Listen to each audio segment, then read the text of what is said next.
warahmatullahi wabarakatuh. Perkenalkan, saya Deka Dwi Agustiningsih, SSMHUM, merupakan salah satu dosen program studi Bahasa dan Sastra Indonesia, Fakultas Pendidikan Bahasa dan Sastra, Universitas Pendidikan Indonesia. Salah satu mata kuliah yang saya ampu adalah Kajian Puisi Indonesia. Kajian Puisi Indonesia merupakan mata kuliah keahlian program studi, di mana dalam perkuliahan ini dibahas pengertian dan makna puisi, sejarah perkembangan puisi Indonesia, klasifikasi puisi, unsur-unsur puisi, pendekatan untuk digunakan dalam menganalisis puisi dan bagaimana operasionalnya.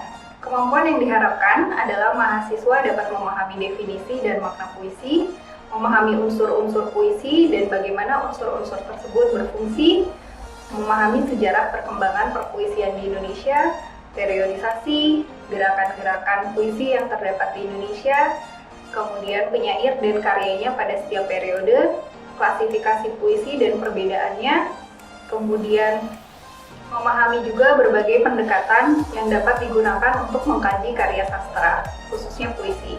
Misalnya pendekatan sosiologi sastra, kritik sastra feminis, stilistika, semiotika, pendekatan ekspresif, dan pendekatan resepsi sastra. Materi pembelajarannya meliputi definisi dan makna puisi, unsur-unsur puisi dan bagaimana unsur-unsur tersebut berfungsi, kemudian sejarah perkembangan perpuisian di Indonesia, periodisasi, gerakan puisi yang terdapat di Indonesia, penyair-penyair dan karyanya, kemudian berbagai pendekatan yang dapat digunakan dalam kajian, seperti kritik sastra feminis atau KSF, sosiologi sastra, stilistika, semiotika, pendekatan ekspresif, dan pendekatan resepsi. Adapun sistem pembelajarannya, saat ini dan sebelum masa pandemi, saya menggunakan sistem offline di dalam kelas di gedung perkuliahan kami, tetapi pada saat pandemi, saya melakukan sistem perkuliahan secara online atau daring. Mode perkuliahan sinkronus biasanya dilakukan tatap maya melalui Zoom Meeting atau Google Meet, dan juga menggunakan LMS atau alat komunikasi lainnya seperti WhatsApp Group. Adapun mode perkuliahan asinkronus dilakukan melalui self-study dengan mempelajari PowerPoint atau materi lain yang sudah diunggah di spot.up. Metode pembelajaran yang digunakan pada mata kuliah ini menggunakan project-based learning yang mengharuskan mahasiswa berpikir kritis untuk memecahkan masalah yang ada melalui tanya jawab mengenai masalah yang menantang, inquiry yang berkelanjutan, menjaga keaslian proses dan produk hasil belajar, memperhatikan pendapat dan pilihan mahasiswa, refleksi, revisi, serta publikasi dari produk. Interaksi antara dosen dan mahasiswa menitikberatkan pada student-centered learning, diskusi antara dosen dan mahasiswa dengan menggunakan sumber belajar yang relevan. Sistem penilaian mata kuliah dilakukan melalui aktivitas partisipatif seperti diskusi dalam kelas, tugas yang dikerjakan mahasiswa, pengerjaan proyek berupa kajian, kuis, UTS, dan UAS. Terima kasih. Baik, bismillahirrahmanirrahim. Assalamualaikum warahmatullahi wabarakatuh. Waalaikumsalam warahmatullahi wabarakatuh. Selamat siang semuanya. Siang, Ibu.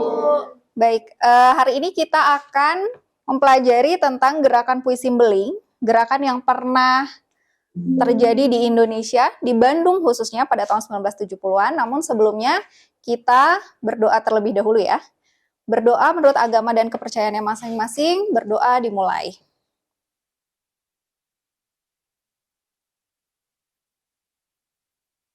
Berdoa selesai. Baik, sebelum kita masuk ke materi gerakan puisi Beling, masih ada yang ingat bagaimana cara menganalisis sajak? Ya, silakan Atika. Yang pertama ada situasi bahasa, lalu yang kedua ada pengembangan tema, dan ketiga ada organisasi penggunaan bahasa, lalu yang terakhir ada bentuk sajak. Baik, masih ada yang kurang atau ada yang ingin menambahkan? Baik, cukup ya, karena memang itu 4 unsur yang harus dianalisis dalam sajak menurut Luxembourg. Baik, karena masih mengingat pertemuan kita minggu lalu, kita langsung saja masuk ke pertemuan hari ini tentang gerakan puisi beling, tetapi sebelumnya saya akan membacakan salah satu sajak beling karya Jehan Sukmantoro berjudul Nelayan, dan nanti satu judul sajak lagi dari Remi Silado yang judulnya cukup panjang daripada teks sajaknya. Kita akan lihat untuk menjadikannya sebagai konteks di pembelajaran ini ya. Nelayan. Di tengah laut, seorang nelayan berseru, "Tuhan bikin laut, beta bikin perahu. Tuhan bikin angin, beta bikin layar." Tiba-tiba perahunya terguling. "Ah, beta main-main. Tuhan sungguh-sungguh."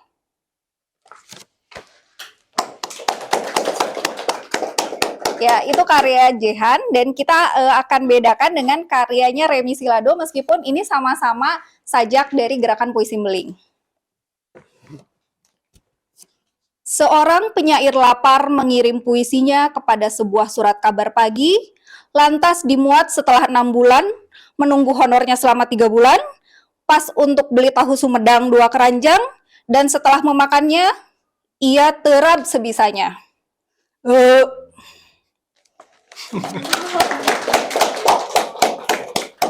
Seperti ini model sajaknya ya. Jadi lebih panjang judulnya daripada teks sajaknya. Baik, ada yang tahu gerakan puisi beling itu muncul di mana? Di kota Bandung, betul. Jadi pada tahun 1970-an terdapat sebuah gerakan budaya di kota Bandung yang disebut gerakan puisi beling, atau sebelumnya itu ada penamaan puisi lugu atau puisi awam. Ini dimuat di majalah musik. Kemudian kata beling sendiri itu berarti nakal, kurang ajar, sukar diatur, atau suka berontak. Ini menurut Pak Sapardi Djoko Damono. Puisi beling dipelopori oleh 2 orang, Remi Silado dan Jehan Sukmantoro. Beberapa media penyebaran puisi beling itu ada di majalah hiburan populer ya, seperti Aktuil, Top, Stop, Junior, Astaga, Midi, Gadis, Semangat, bahkan di koran. Bahkan DKJ atau Dewan Kesenian Jakarta pada tahun 1976 memasukkan para penulis pop dalam antologi puisi yang berjudul Penyair Muda di Depan Forum. Tema yang diusung dari gerakan ini adalah melawan budaya mapan dan politik kekuasaan yang pada saat itu hadir dan menjelma menjadi sebuah kejenuhan bagi para pemuda. Ya, ada yang ingin ditanyakan? Apakah ada gerakan serupa seperti puisi beling ini di negara lain?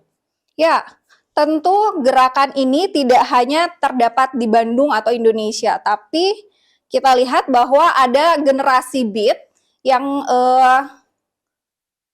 ada di Amerika dan terjadi di tahun 1950-an. Ini juga gerakannya seperti gerakan puisi beling. Generasi ini seperti diungkapkan Charters, Beat Generation was a literary movement centers. Jadi puisi beat ini juga bahkan menyebar ke kawasan Eropa seiring dengan para pentolannya seperti Allen Ginsberg dan lain-lain mengunjungi beberapa kawasan di sana seperti Paris, Inggris, dan Belanda. Selain di kawasan Eropa, di kawasan Asia juga beat menyebar ke Jepang setelah para pentolannya itu menyambangi Kyoto pada tahun 1963. Ya, pada segi tema, gagasan yang hendak disampaikan melalui generasi beat pada tahun 40-60-an di Amerika itu mengusung semangat atau gagasan yang berbeda dari sebelumnya. Kemudian dalam kedua gerakan tersebut itu sama-sama menggunakan metafor yang tidak biasa digunakan pada generasi sebelumnya. Misalnya tadi ya, dalam puisinya Remi Silado itu bahkan bukan metafor, bukan kata, dia membunyikan, mencoba untuk menuliskan imaji pendengaran dari sebuah suara terab ya, atau sendawa dalam bahasa Indonesia. Kemudian Penggunaan bahasanya juga cirinya salah satunya adalah menggunakan bahasa vernakular atau bahasa sehari-hari. Misalnya dalam sajak mental spiritual orang Indonesia yang salah satu penggalannya itu doa kala sadar, dosa kala lupa. Jadi tidak ada kata-kata yang menggunakan metafor yang luar biasa seperti yang terjadi pada angkatan-angkatan sebelumnya.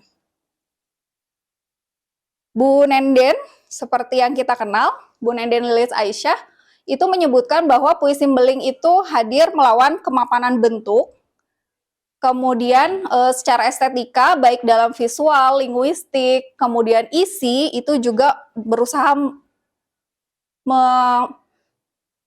melawan tema-tema moralitas yang sebelumnya ada di angkatan sebelumnya. Kemudian karena bentuknya yang seperti itu tadi ya, gerakan puisi Mbeling itu, puisi-puisinya oleh sebagian masyarakat atau kritikus dianggap rendahan dan tidak perlu diapresiasi, tidak perlu dikaji. Tapi ini adalah bagian dari sejarah perpuisian di Indonesia. Kemudian jumlahnya pernah mencapai ribuan puisi, datang dari pemuda yang semangatnya itu selaras dengan gerakan puisi Mbeling, yaitu berusaha memberontak, terus terang, santai, berkelakar, dan cenderung mengejek. Kemudian kita lihat ya, puisi pada zaman dahulu itu sifatnya lebih ke oral. Oral itu pada puisi yang sifatnya oral lebih difungsikan untuk fungsi didaktis dan diperdengarkan. Jadi unsur pendengar atau penonton menjadi penting karena akan turut mengaruhi durasi dari pembacanya. Ini akan lebih mirip dengan puisi-puisi karyanya Remi Silado. Jadi puisinya audio sekali gitu ya untuk dibacakan. Berbeda dengan puisi karya Jehan yang memang merupakan seorang pelukis dan lebih terpengaruh unsur visual. Jadi ada hubungan dengan budaya cetak yang mungkin juga hadir dengan ruang puisi, yang kadang dianggap ya budaya cetak itu lebih tinggi daripada budaya oral. Konteks budaya cetak ini bersinggungan dengan permukaan visual, seperti karya-karyanya Jehan. Misalnya ada yang pernah baca karya Indonesia? Belum. Viva Pancasila. Jadi karyanya adalah huruf V yang disusun sedemikian rupa, satu huruf dan dua kata ya, satu jenis huruf dan dua kata. Ini disusun sedemikian rupa menjadi sebuah sajak oleh Jehan Sukmantoro yang merupakan seorang pelukis. Selain Jehan juga ada Pak Sanento Yuliman, kemudian Pak Danarto JT itu juga aktif sebagai seniman lukis yang juga menulis puisi. Kita lihat ini adalah Remi Silado. Nama penanya konon katanya merupakan deretan not lagu. Jadi re, mi, si, la, do.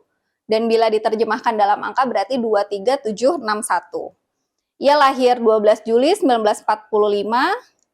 Mengenyam pendidikan SD dan SMP di Makassar, SMA-nya di Semarang, kemudian ia belajar secara formal di Akademi Teater Nasional Indonesia karena beliau juga seorang dramawan ya, dikenal sebagai dramawan. Kemudian ia berkuliah di Akademi Bahasa, Akademi Seni Rupa Indonesia, Seminari Teologi, dan pada 1969 ia membentuk grup teater yang bernama Remi 23761 di Bandung. Karyanya salah satu yang sangat fenomenal itu adalah Jalan Tamblong. Di tahun ada kelompok tahunnya dari sebelum 1972, tahun 70-an sampai tahun 90-an. Ini salah satu karyanya, judulnya Sunyi Senyap, tentang bunyi jangkrik. Kemudian ini karya lainnya tentang Orde Baru, karena ini merupakan salah satu tema yang dilawan ya. tentang bagaimana kondisi sosial mereka pada saat itu. Tolong, kapal kami ini sedang terbalik, dan kata-kata terbaliknya betul-betul dibalik hurufnya. Ini ada sajak karya Remi juga, judulnya Belajar Menghargai Hak Asasi Kawan. Kita bisa lihat bagaimana unsur bunyi, rima, iramanya sangat bermain, audio sekali puisinya ya. Kemudian satu lagi selain Pak Remi Silado ada Pak Jehan Sukmantoro. Beliau adalah pelukis. Di rumah Pak Jehan inilah pada awalnya gerakan ini dimulai di daerah Cicadas di Gang Masjid 1. Kemudian beliau memang lebih dikenal sebagai pelukis daripada penyair, tetapi sejumlah puisinya pernah dipublikasikan di majalah Aktuil, kemudian dibukukan, kemudian dibahas juga, ada beberapa buku yang mengupas tentang karya-karyanya. Ini buku karya Pak Jehan, Matambeling Jehan. Beliau lebih dikenal dengan sebutan pelukis mata bolong dengan gaya lukisannya. Ini adalah salah satu sajaknya berjudul Doa. Hurufnya adalah susunan huruf A, segitiga, memuncak, lalu di bawahnya ada kata amin. Ini secara tipografi sangat potensial untuk dikaji ya. Bukan hanya dari bunyinya saja, tapi bagaimana disusun huruf-huruf yang terdapat dalam sajak tersebut. Kemudian ini juga sajak berjudul Indonesia, isinya huruf V, dan di akhir sajaknya ditulis Viva Pancasila, tanda seru, ditulis tahun 1975. Baik, kita masuk ke analisis sajak. Seperti yang tadi Atika sudah sampaikan, bahwa menurut Luxemburg, ada 4 unsur yang harus diteliti. Yang pertama adalah situasi bahasa, kedua pengembangan tema, ketiga organisasi penggunaan bahasa, dan keempat bentuk sajak. Situasi bahasa bisa dianalisis meliputi pembicara dan pendengar. Kemudian pengembangan tema bisa dianalisis melalui bagaimana aku melakukan apa, pengamatankah, atau perasaannya, lakuannya, ruang dan waktu yang ada dalam sajaknya. Kemudian organisasi penggunaan bahasa, itu ada bunyi, sintaksis, makna kata, dan majas. Kemudian bentuk sajak bisa dikaji, larik, jeda, irama, dan metrumnya. Sampai di sini ada yang ingin ditanyakan? Jika tidak, kita masuk ke sesi selanjutnya, yaitu silakan pilih sebuah sajak, baik karya Remi maupun karya Jehan Sukmantoro, dan buatlah analisis sajaknya berdasarkan teori sajak dari Luxemburg. Boleh dilakukan secara berkelompok. Satu kelompok bisa berisi 4 anggota. Ada yang ingin ditanyakan atau sudah bisa dipahami? Sudah bisa dipahami. Baik, kita mulai ya. 1950 di sana. Seperti kita mengambil Apa? Itu makanya biologi Prihati di Orde Baru. Oke. Tentang situasi bahasa. Pembicaranya kira-kira siapa tuh? Aku liriknya, dia masuk ke sebagai pelaku di dalam puisinya tidak? kami ya. Oke, kami berarti sifatnya eksplisit atau implisit? Oke, sip. Pendengarnya kira-kira siapa?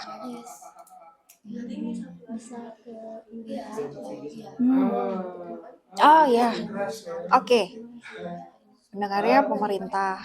Oke, kemudian unsur selanjutnya lewat pengamatan aku lirik, perasaannya, lakuannya, ruang dan waktunya, atau bisa semuanya, atau ada satu saja, dua saja. Sepertinya semuanya Semuanya. Oke. Dari mana bisa diketahuinya? untuk pengamatan teori. sendiri kan ini ada ya di sini tertulis kami gitu.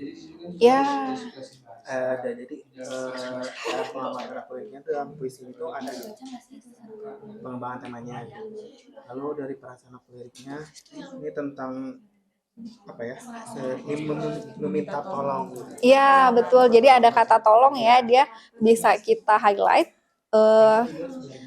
sebagai kata kunci untuk menunjukkan adanya perasaan ya, untuk ingin ditolong gitu. Mengalami. Iya, mengalami. Oh iya iya iya. Kemudian ruang dan waktu. Mungkin ini dari judulnya ya, tergambar juga gitu, ada di Orde Baru. Jadi Ya, ruang dan waktunya itu jelas masanya Orde Baru. Oke, ruangnya di negara di negara Indonesia. Indonesia. Oke, baik. Ya, Kita ngambil puisi yang sunyi senyap. ya. Nah, apa mulai dari siapa dulu? Kalian ada yang mau nanya? Dari aku dulu ya.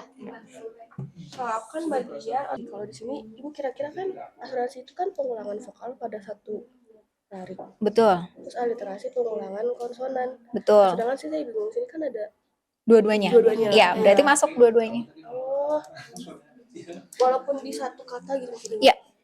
Jadi bunyinya dia bukan hanya vokal tapi konsonannya juga dimainkan ya. Krik krik krik. Terus kalau bagian ini kira-kira gimana? Apa di sininya yang dapat? Ya, berarti di akhir larik. Karena ada irama yang sama ya. Iya. Oke. Aku lirik yang aku gitu berarti itu Tidak eksplisit. ya. Berarti kebalikannya eksplisit apa? Implisit. Oke. Aku liriknya implisit, kemudian Tapi kehadirannya tuh pakai melaluinya nggak usah atau sampai implisit aja.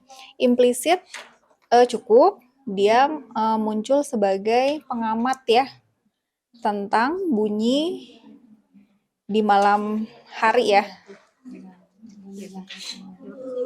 Ya, ada lagi?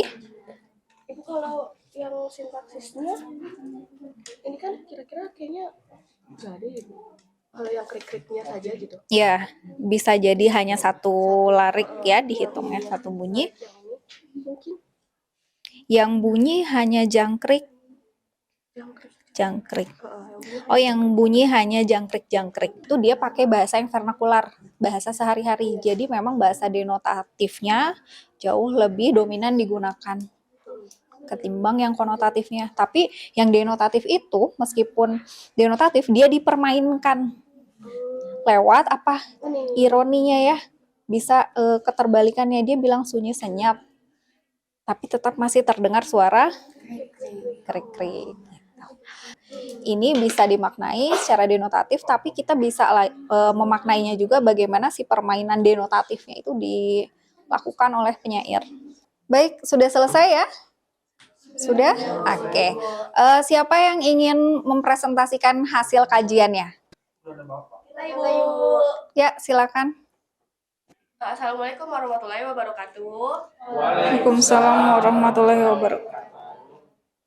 Di sini kami dari kelompok 2 mau menerangkan hasil kajian kami terkait tadi ya apa tuh analisis Puisi sunyi senyap. Tuh. Kita langsung aja ya, dimulai dari pertama. Situasi bahasa. Oke. Jadi setelah kita berdiskusi ya tentang puisi sunyi senyap ini, situasi bahasa yang hadir dalam puisi tersebut sebagai pembicara, aku lirik sebagai pengamat.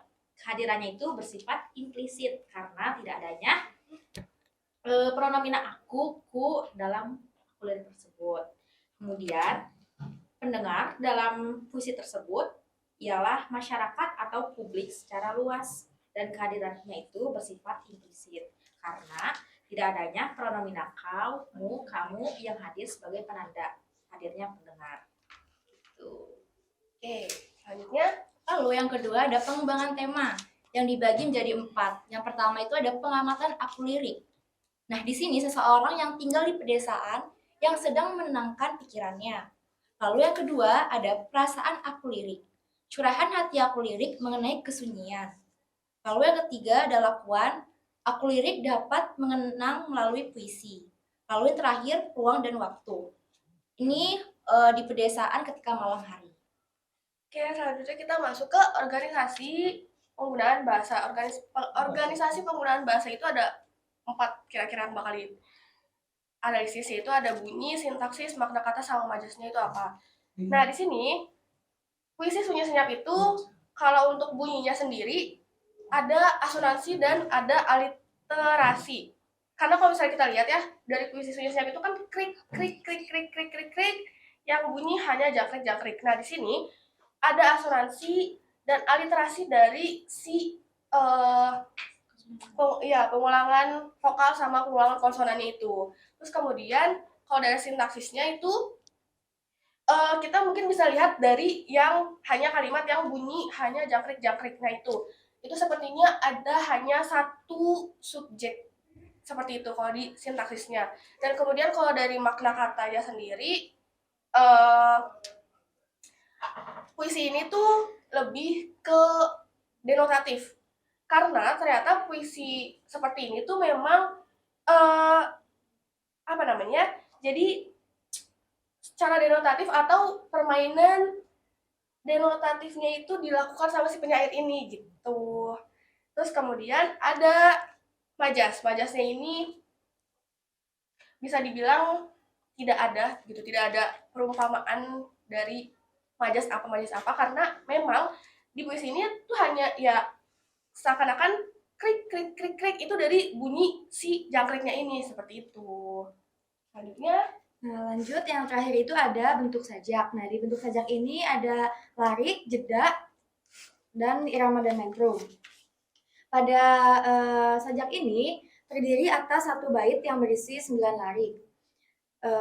Lalu di jedanya, jeda antar larik menunjukkan kalimat yang sama dan saling berkaitan semuanya gitu. Karena dari larik pertama sampai larik terakhir itu ada krik-krik gitu. Lalu yang terakhir ada yang bunyi hanya suara jangkrik itu saling berkaitan semuanya gitu. Dan yang terakhir itu ada irama dan metrum. Dalam puisi ini terdapat 5 kembar yang ditunjukkan dari dari larik pertama sampai larik terakhir. Itu kelimanya itu berpolakan i gitu untuk bentuk saja. Oke, seperti itu hasil dari analisis kami untuk puisi sunyi senyap. Baik, terima kasih untuk kelompok 2. Apakah ada yang ingin ditanyakan? Cukup, Bu. Cukup. Baik, kita beri tepuk tangan terlebih dahulu ya untuk kelompok 2. Terima kasih. Silakan boleh kembali ke tempat. Terima kasih teman-teman. Baik, dengan berakhirnya presentasi dari kelompok 2 tadi, berakhir pula pertemuan kita pada hari ini. Namun sebelumnya, apakah ada yang ditanyakan mengenai pembelajaran kita hari ini? Cukup. Baik, sebelum kita tutup, mari kita berdoa terlebih dahulu. Berdoa menurut agama dan kepercayaannya masing-masing. Berdoa dimulai.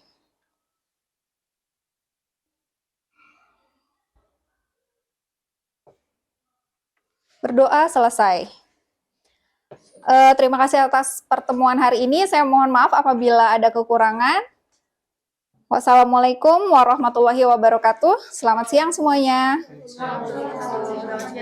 Terima kasih banyak Ibu. Sama-sama.